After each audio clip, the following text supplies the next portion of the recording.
Silang kalunga siyong maroy kasni kawan ra ya ka jings na patoy katung taphakti kapun kindet ya kasnem kaplim ka batlot ka shuttelip shabal kasnem tung tabo tung tabjan kanyan bat karukong pinkin mo ya ka jingyat linti hagayir basong harung kat ka jinring kolasyan hakikmi ka jing sa kemau chong yiki hun khasi Hashlem shnom hamadang kasni Kiram bat kishom Ki bataya ka jinti Katung tap kayat nakti shakti Ka jingin kayay cha Ka jing hui bat jing ni tiong kai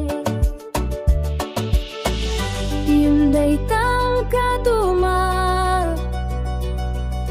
Himrei kakot lungkot Kapule berhat Kasmi bapan krau kajo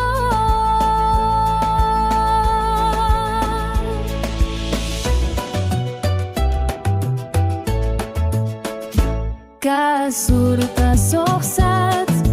Bat kaslip kajem katungtap Kapan kuit ya kamun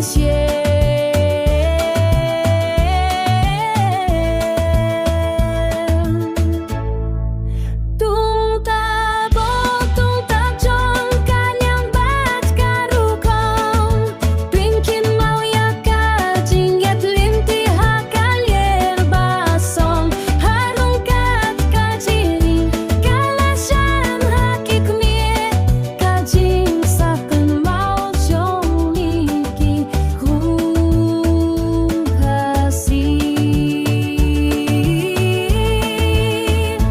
Tang tap lein tan kajing znap kendiat Katung tap kakren wat laim don wat ukumat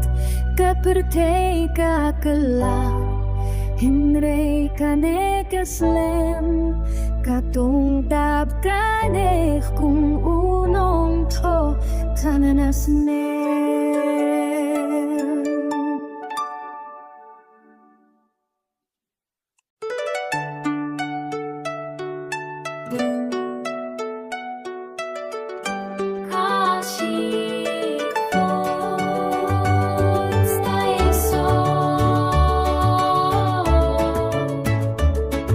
Silang kalunga siyong maroy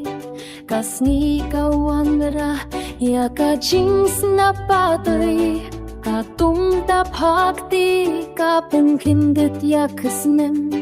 kaplim ka batlot ka shuttelip shabal kasnem